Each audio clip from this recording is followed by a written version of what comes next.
नमस्कार, स्वागत है आपका आवाज समाचार में। मैं हूं आपके साथ दीपाली नंदा। चलिए बुलेटिन की शुरुआत करते हैं इस वक्त की बड़ी हेडलाइंस के साथ।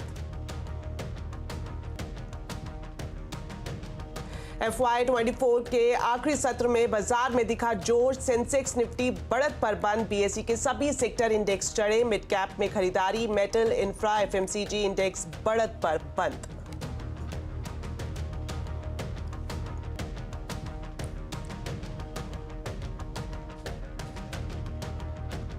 वित्त वर्ष 2024 रहा। मिड कैप स्मॉल कैप के नाम निवेशकों को मिले 70% तक धमाकेदार रिटर्न। रियलिटी, पीएसयू और पावर शेयरों में डबल हुआ पैसा। सेंसेक्स निफ्टी ने कराई 25% की कमाई।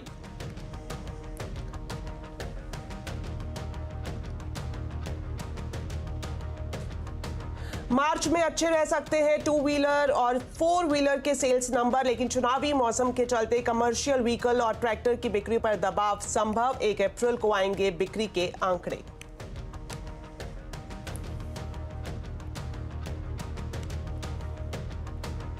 एक अप्रैल तक ईडी की रिमांड में ही रहेंगे अरविंद केजरीवाल। राउज एवेन्यू कोर्ट का फैसला। केजरीवाल ने खुद को बताया बेगुनाह। ईडी की कार्रवाई को बताया आपको बर्बाद करने की साजिश।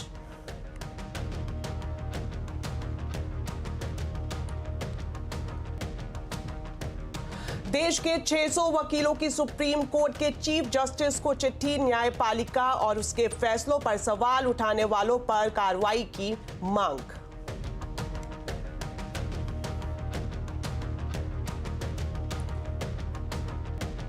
इंडिया ब्लॉक में सीट शेयरिंग पर संग्राम। महाराष्ट्र में उद्धव गुट के एक तरफा ऐलान से शरद पवार नाराज। आज शाम एमवीए की बैठक। इधर बिहार में आरजेडी कांग्रेस में सुलह की खबर।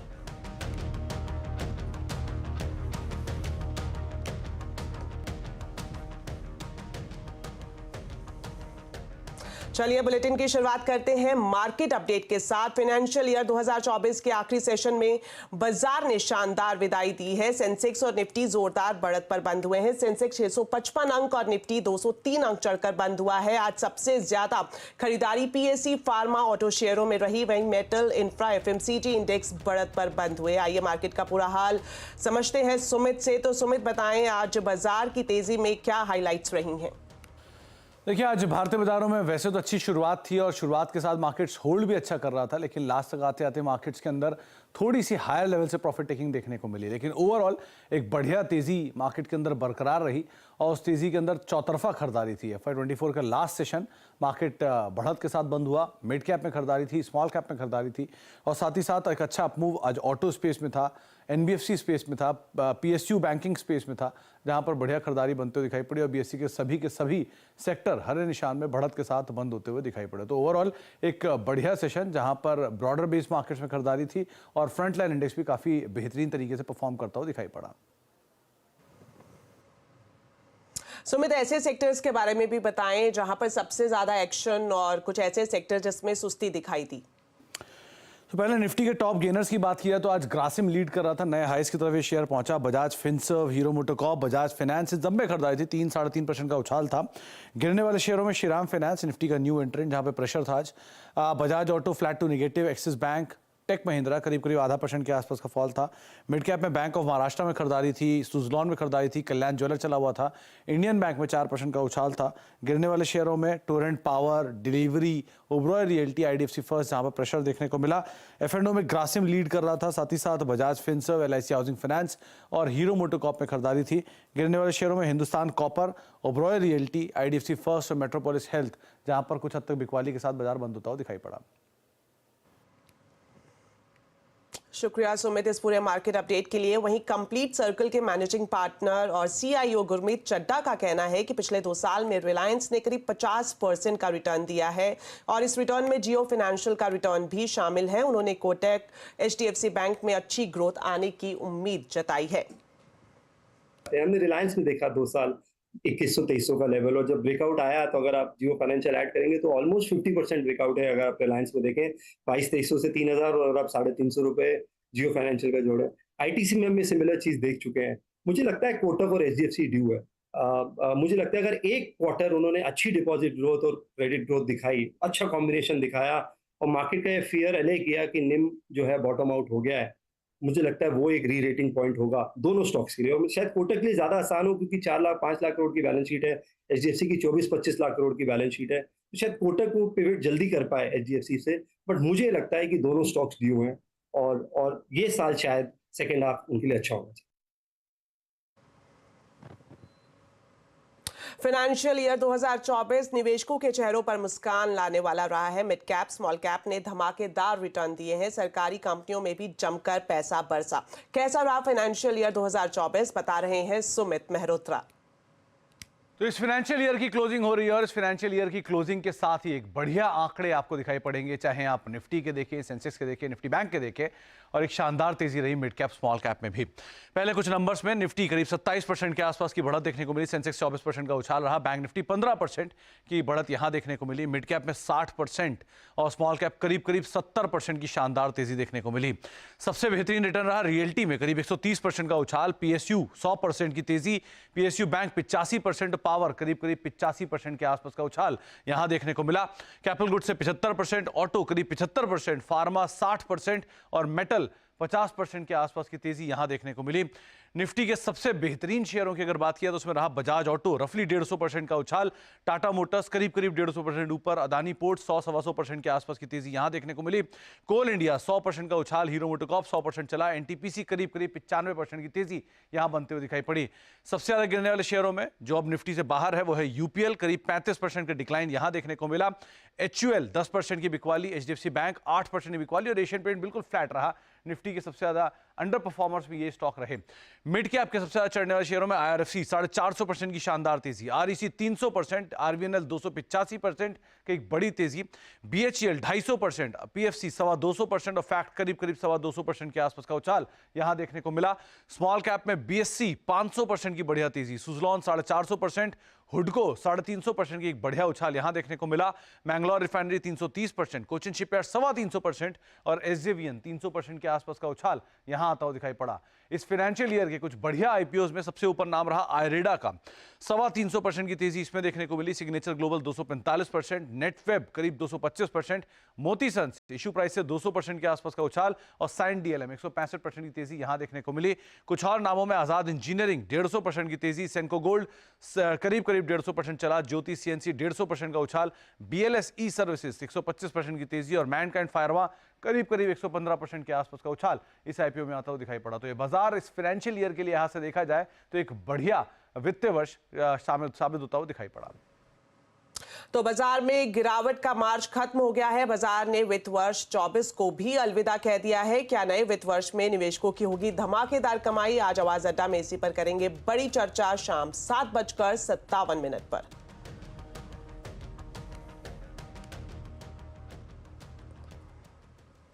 चलिए अब खबर शराब घोटाले की, जिसमें आज भी केजरीवाल को कोर्ट से राहत नहीं मिली है। राउज एवेन्यू कोर्ट ने 1 अप्रैल तक के लिए उनकी रिमांड को बढ़ा दिया है। वहीं केजरीवाल ने कोर्ट में आज खुद दलीलें रखी हैं। डिटेल्स के साथ अब जुड़ गए हैं असीम मनचंदा। तो असीम, बताएं कोर्ट में आज क्या कुछ हुआ?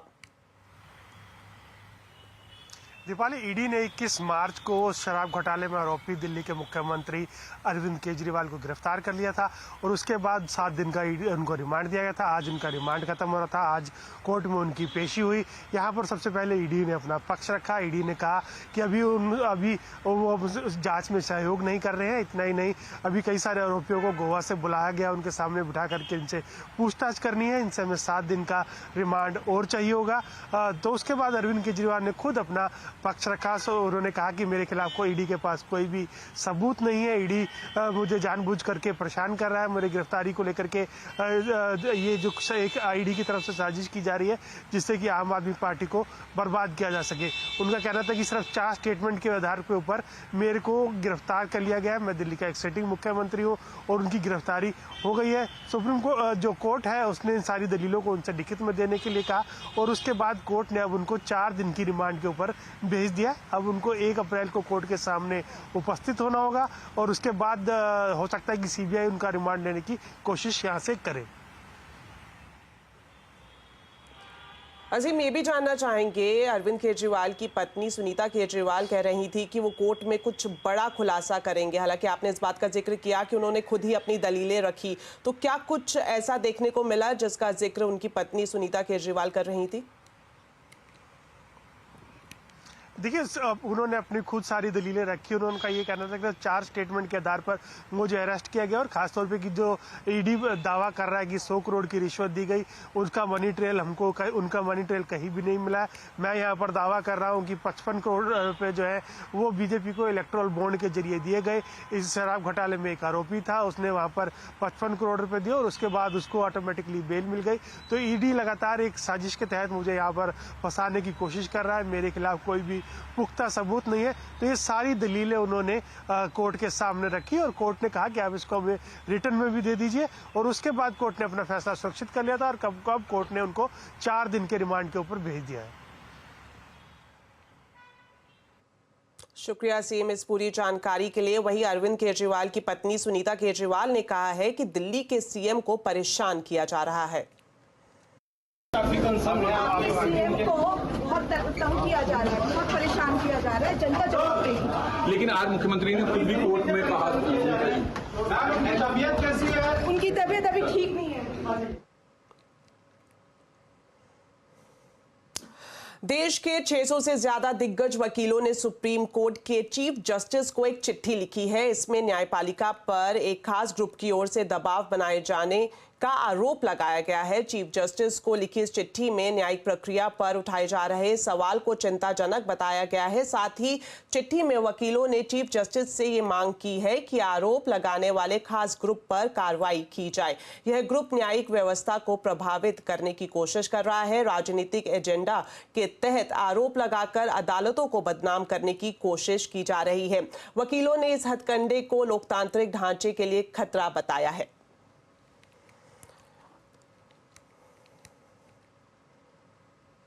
चलिए, अब वक्त है चुनावी महासंग्राम की खबरों का।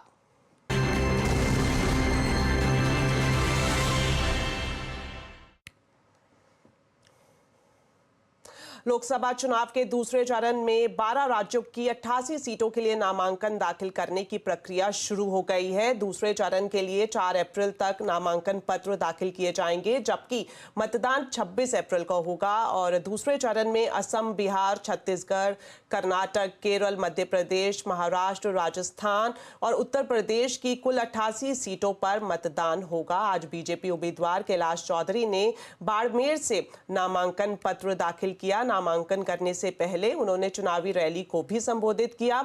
वहीं जेडीएस के प्रज्वल रेवन्ना ने हासन से नॉमिनेशन फाइल किया है।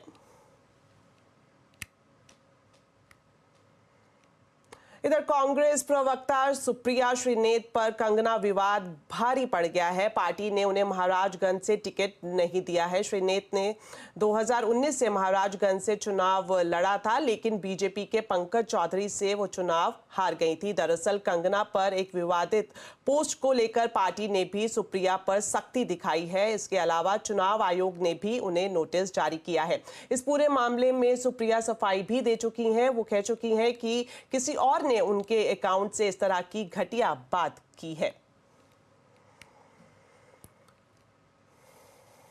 महाराष्ट्र की अमरावती से निर्दलीय सांसद नवनीत राणा बीजेपी में शामिल हो गई हैं। बीजेपी ने उन्हें अमरावती से टिकट भी दे दिया है। नवनीत 4 अप्रैल को नामांकन भरेंगी। फिलहाल इसी सीट से वो निर्दलीय सांसद है। 2019 में उन्हें इंडिपेंडेंट सांसद के तौर पर चुनाव लड़ा था और एनसीपी और कांग्रेस ने भी नवनीत राणा को समर्थन दिया था, लेकिन बाद में राणा बीजेपी का सपोर्ट करने लगी। बीजेपी में शामिल होने के बाद नवनीत ने कहा है कि उनकी विचारधारा भी बीजेपी से अलग नहीं थी। वो कई साल से प्रधानमंत्री नरेंद्र मोदी के विचारों के मुताबिक काम कर रही हैं। मुझे लगता है मैंने पिछले 5 वर्षों से एज ए एनडीए की एक घटक करके अमित शाह जी, हमारे नरेंद्र मोदी जी, देवेंद्र फडणवीस जी, नड्डा साहब और बावनकुळे साहब, हमारे जो नेता जिनको बोला है, उनके ही विचारों पे मैं पिछले 12-13 वर्षों से काम कर रही हूँ। और जिनको नेता माना और उनके आगे मुझे नहीं लगता है कार्यकर्ता कोई जाता है। और नेताओं ने कल फैसला करके मेरी उम्मीदवारी अमरावती से जाहिर की, तो उनके लिए उनका दिल से मैंने धन्यवाद दिया। वहीं बिहार में कांग्रेस और आरजेडी के बीच सीट शेयरिंग पर फंसा पेच आखिरकार सुलझ गया। हमें सूत्रों से जानकारी मिल रही है कि कांग्रेस और आरजेडी में सहमति बन गई है। आरजेडी बिहार में कांग्रेस को 8 से 9 सीट देने को तैयार है। हालांकि इनमें पूर्णिया शामिल नहीं है। इसे लेकर दोनों पार्टियों के बीच खींचतान अभी भी चल रही है। पूर्व सांसद पप्पू यादव कांग्रेस से पूर्णिया सीट के लिए टिकट मांग रहे थे, लेकिन जेडीयू छोड़कर आरजेडी में आई विधायक बीमा भारती को आरजेडी ने सपोर्ट कर दिया है। हालांकि अभी इसका औपचारिक ऐलान होना बाकी है।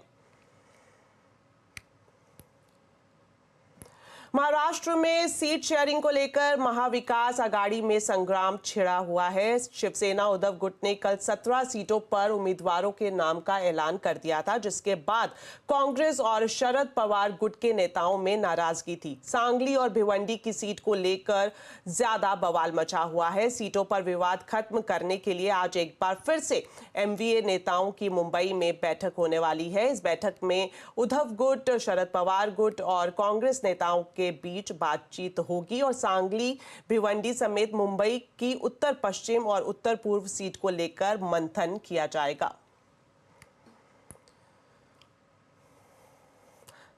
इधर बीजेपी नेता वरुण गांधी का दर्द आज छलक पड़ा। दरअसल बीजेपी ने उनको पीलीभीत से टिकट नहीं दिया है। इसके बाद वरुण गांधी ने पीलीभीत की जनता को एक भावुक चिट्ठी लिखी है। उन्होंने लिखा, एक सांसद के तौर पर भले ही उनका कार्यकाल समाप्त हो रहा हो, पर पीलीभीत से रिश्ता अंतिम सांस तक खत्म नहीं हो सकता। उन्होंने लिखा कि सांसद के रूप में नहीं तो बेटे के तौर पर सही आजीवन सेवा के लिए वो प्रतिबद्ध रहेंगे। वरुण गांधी ने लिखा कि उनके दरवाजे जनता के लिए हमेशा पहले की तरह ही खुले रहेंगे। वो आगे लिखते हैं कि वो राजनीति में आम आदमी की आवाज उठाने आए थे और सदैव यह कार्य करते रहेंगे, भले ही उनको इसकी कोई भी कीमत चुकानी पड़े।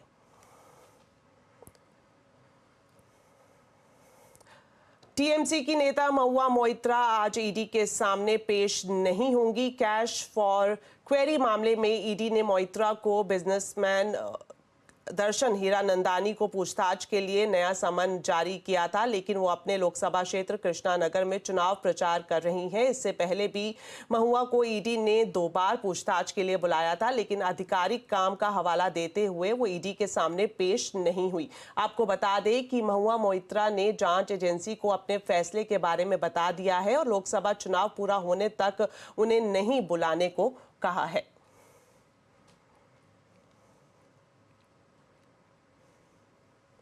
चलिए, वक्त हो गया एक छोटे से ब्रेक का, लेकिन खबरें अभी और भी हैं। आप देखते रहिए आवाज समाचार।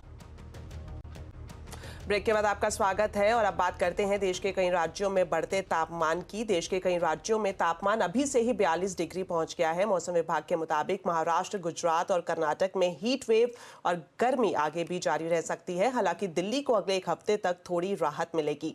मौसम के हाल पर हमारे संवाददाता असीम मनचंदा ने बात की है मौसम विभाग के वैज्ञानिक नरेश कुमार से। देखिए, देखा कि कई राज्यों के अंदर जो टेम्परेचर है 42 डिग्री पहुंच गया। मार्च के अंदर इतनी जो हीट है देखने को मिल रही है, क्या नॉर्मल है? देखिए, अगर आप जनरली मार्च का हम ट्रेंड की बात करें तो मैं ये पिक्चर के माध्यम से बताना चाहूँगा आपको। जनरली जो टेम्परेचर्स हैं ये नॉर्थ पेनिनसुलर इंडिया जहाँ पे ज़्यादा रहते हैं, ठीक है, मार्च में जहाँ टेम्परेचर ज़्यादा रहते हैं, जहाँ 40 डिग्री तक पहुँच जाते हैं। फिर आगे जैसे ऊपर जाते हैं अप्रैल में, जो central India, even north west India, जब मई में आते हैं तो जैसे आपको पता ही है कि मैक्सिमम राज्य हीट वेव की ग्रिप में आ जाते हैं। जून में नॉर्थ वेस्ट इंडिया रहता है। जैसे आपका जो क्वेश्चन है, तो अभी जो टेम्परेचर्स हैं Marathwada, even north interior Karnataka, वहाँ पे 40 क्रॉस हुआ था और उसके लिए हमने स्पेसिफिकली नॉर्थ इंटीरियर कर्नाटका के लिए आने वाले 2 दिनों में हीट वेव दे रखा है कि वहाँ जो डिपार्चर है नॉर्मल से 4.5 डिग्री से ज़्यादा रह सकता है और टेम्परेचर 40 से ज़्यादा रहने की उम्मीद है। जब मैं खासतौर बात करूं उत्तर भारत की, दिल्ली में भी तापमान बढ़ने लग गया है। कल 38 डिग्री के आसपास तापमान देखने को मिला। अब दिल्ली का तापमान कैसा रहेगा? देखिए, अभी आप देखेंगे सैटेलाइट से पूरा ये क्लाउड पैच आ रहा है, ये एक्टिव वेस्टर्न डिस्टर्बेंस है। आप कह सकते हैं दूसरा तीसरा सिस्टम है इस साल का। तो जब और जैसे ये हवाएं जहां से अरबियन सी से आनी स्टार्ट हो जाएंगी, अब आना स्टार्ट हो गया, तो ये टेम्परेचर जो हमने हीट वेव वेस्ट राजस्थान में कल रियलाइज हुई, हम जो बोल रहे हैं कि आज से वेट हो जाएगी। सिमिलरली नॉर्थ वेस्ट इंडिया में ये अभी क्लाउड मास आएगा, उसके साथ ही टेम्परेचर्स में गिरावट आ जाएगी, और इसके साथ कल और परसों जैसे आज 28 है, 29 और 30 को J&K और हिमाचल में हैवी रेनफॉल, हैवी स्नोफॉल की भी। चलिए अब आपको बताते हैं आज शाम के कंज्यूमर अड्डा शो के टॉपिक के बारे में। एक हाउसवाइफ के काम का ना तो कोई हिसाब है, ना कोई नाम है और ना कोई दाम। इंडस्ट्री बॉडी फिक्की की महिला विंग FLO ने इसको लेकर एक रिपोर्ट तैयार की है। इसी पर ही होगी आज कंज्यूमर अड्डा में खास चर्चा शाम 5:57 पर।